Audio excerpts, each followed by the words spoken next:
Welcome back, everybody. I'm not sure where I'm going to put this video yet.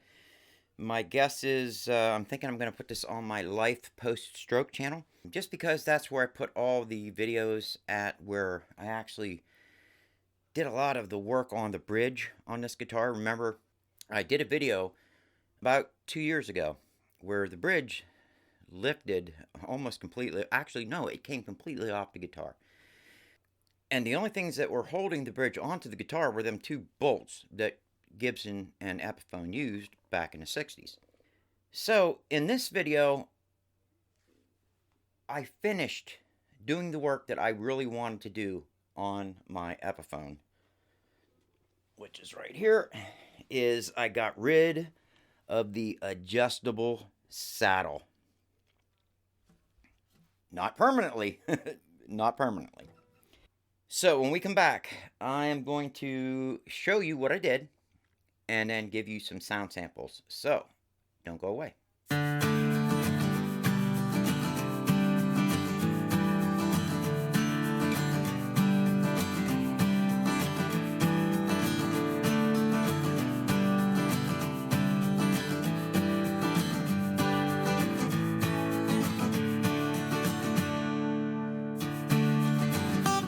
Okay, so as I said earlier in the opening part of this video, I'm not sure what channel I'm going to put this on. I may put it on my Haste Tech channel. I don't know yet. I'm actually planning on putting it over on my Life Post Stroke channel. Man, it's hot in here today. My studio, with all this soundproofing, holds in a lot. It's really insulated. So anyways, the one thing that was left to do on my 1965 Epiphone Texan, which of course was made in the Gibson plant in Kalamazoo, Michigan, right alongside all of the J45s, using the exact same material. So basically, this is a 1965 J45, with a few exceptions, which make it completely different from that J45. The Texan has the longer scale length, which they put on a lot of Epiphones. Not all of them, but on a lot of them. And it's got it's 3/4 of an inch longer than the scale length on a J45. But basically, with the longer scale length, you still play, like if you play a G, it's still going to be a G. But it's going to have a different attack. It's going to have a different, it's hard to explain. But the strings are stretched a little bit tighter to get that pitch, okay? The pitch is going to be the same, but it's going to sound different, is the only way I can put it, okay? Basically, what happened was I tried using a bone insert, which allowed me to take the adjustable rosewood insert out, and I put a bone one in. And, it sounded pretty good. But it still had that clicky sound to it, and I thought maybe there was something going bad in my saddle, in my rosewood saddle, because this originally came with a Brazilian rosewood saddle, okay? So the bridge and the saddle was all rosewood. There was no bone saddle in it. So that in itself gave it another characteristic sound. Whenever you take the saddle, which is what the strings go over, okay? The hard bone saddle. Whenever you take that saddle and you now take it off of the top of the guitar, the way the sound transfers from that saddle down into the top is via two screws on the outside. That's it. The way for a guitar to sound like all the guitars that you hear today and know and love is that saddle sits down into a very snugly fit trough in the rosewood bridge, right? And so when you strum your strings, the vibrations from the strings goes right through that bone saddle, right into that rosewood bridge, through the Sitka spruce top, into that bridge plate, and then just vibrates from there on out. And again, with the adjustable saddle, and I'll put some B-roll in here and let you guys see what I'm talking about. You basically had two screws going down into two big nuts. Now, I did not remove the nuts from the top of this guitar, because I want them to be there in case somebody in the future wants to take this guitar back to stock. They can. I did not affect this guitar going back to stock in any way, shape, or form. But anyways, back to the saddle. And what happens is, in those two big giant brass bolts, you have, or nuts, you have two bolts that screw down into that. And those two bolts go through. The saddle has two little claws on the end, which goes around those bolts. Now, those bolts have, well, you'll see in the B-roll. Okay, but basically what happens is the saddle sits on those bolts like that, and it's actually up off of the top of the guitar. The sound transfer goes through the saddle into the bolts along each side, and then down into the top, and and it's just not the best thing to have, for a really, really good sounding guitar. And I always wondered why the brand new Texans that you can order from Gibson sound so amazing. And that's it. It's just that. And I know a lot of people are going to argue, and they're going to say, well, the Beatles made a lot of really good music back in the 60s. And yes, they did. And yes, this guitar now does not sound exactly like it did with that adjustable saddle. But I'm willing to, give up that clickiness for that good sound. And to be honest with you guys, if you are not really a hardcore audio, I just call people that are really into music audiophiles, you may not even notice the difference. And this is not a video to show the comparison between the two, okay? I may make a video like that later on. We'll see. Like I said before, on this channel, this is where I put everything that doesn't make it over onto my main channel. And I'm pretty laxed about what I put over here. I don't go crazy with the editing and all that.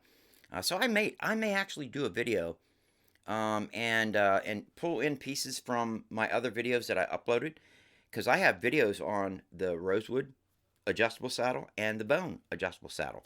And I'll try to play the same songs that I played on those, because on those two videos I played the exact same songs, so we could compare them. And I may do it again on this and let you guys hear the difference between the altered saddle that I did and then the adjustable saddle with both Rosewood and Bone. We'll think about that maybe later in the future. So that might be a video that I might think about putting on this channel later on. So be looking for that. How y'all doing? I know I haven't talked to you in a long time over here.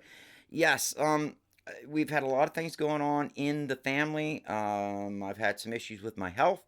And no, everything is great. So nothing going on with the old stroke or anything like that.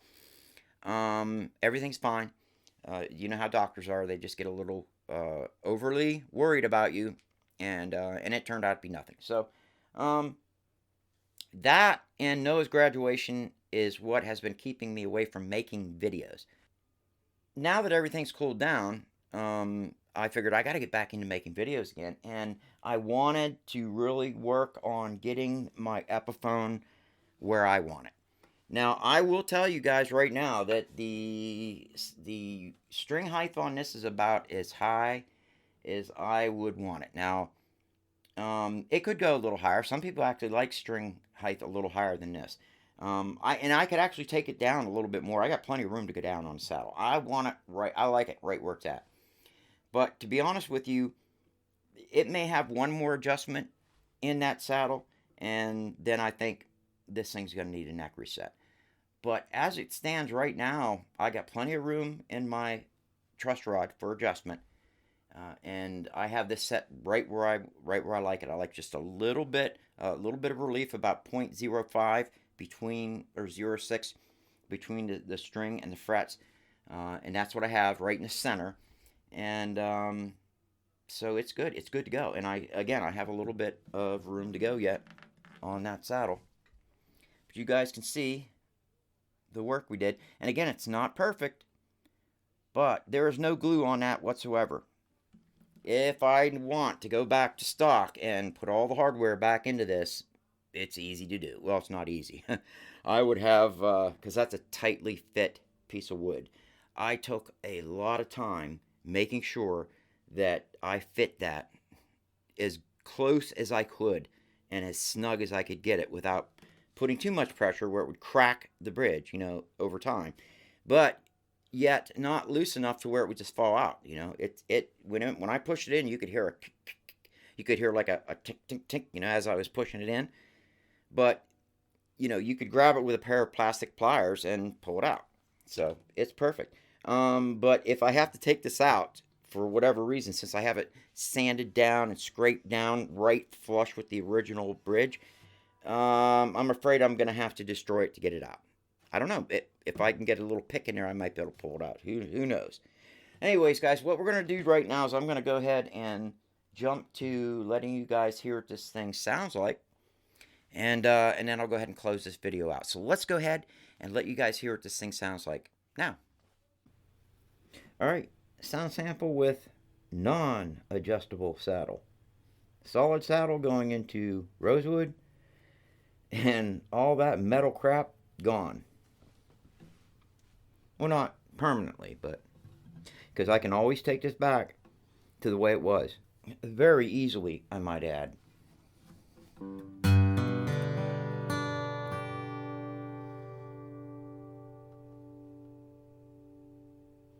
Let's go through the chords. A.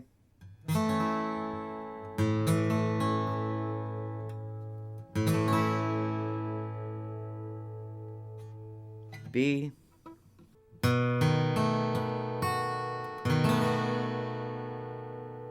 C.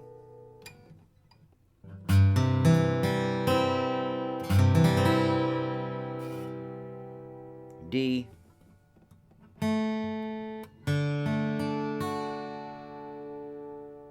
E.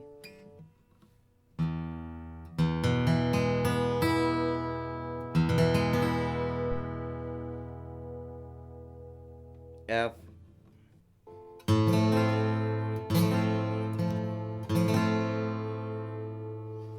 And G.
I can't believe the difference in the sound of this guitar.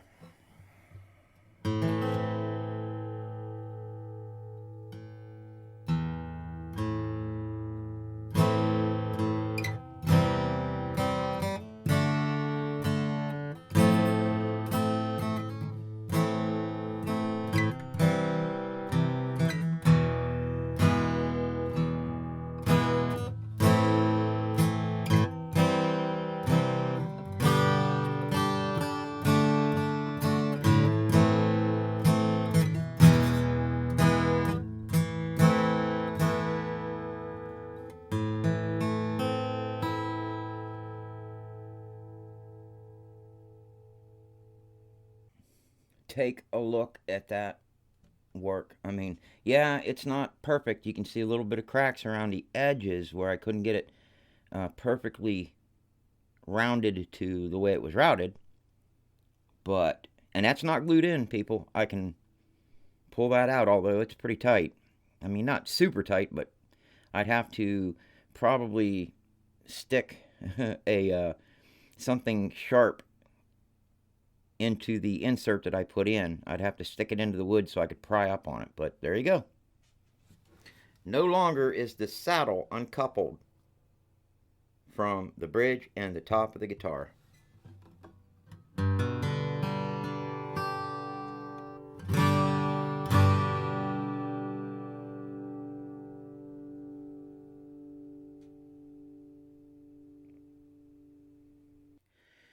All right, guys. I hope you enjoyed. That.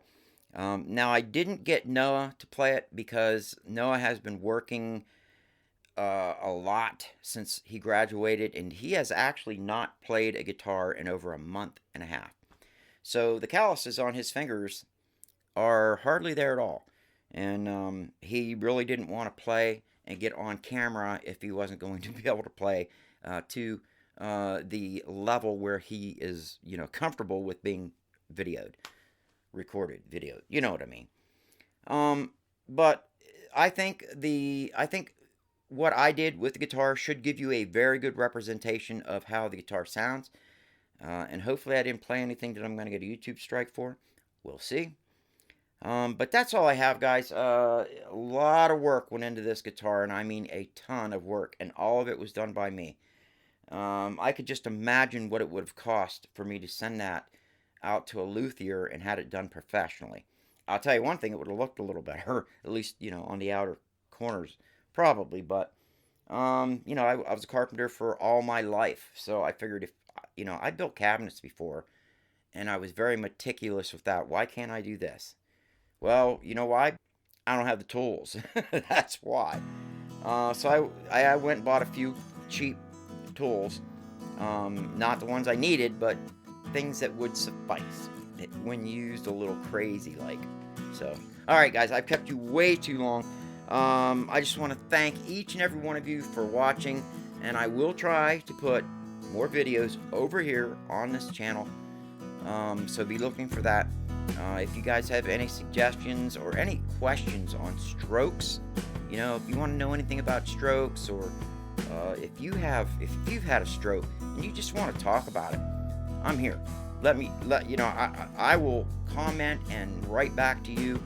I love hearing from people who have been in the same situation as myself, because it sucks. And yes, I'm sorry for using that word, but it does. It sucks. It really changes your entire life. Yeah, okay, guitars. Man, I used to consider myself pretty dang good. I played guitar since I was about 9, 10, and I considered myself pretty good. Now, with my right side gone, I can use it, but I can't feel anything. And with my right side not being able to control how I hold a pick, I have no strumming left. So I can hold a chord, and I can do some straight down strums with a specially adapted pick. But here I am rambling. I'm making the video go longer. But anyways, guys, you get the gist. If you have anything you want to comment about, comment below. I pride myself in answering every single comment. So, all right. That's all for this video. I want to thank each and every one of you for watching, and I will see you all on the next one.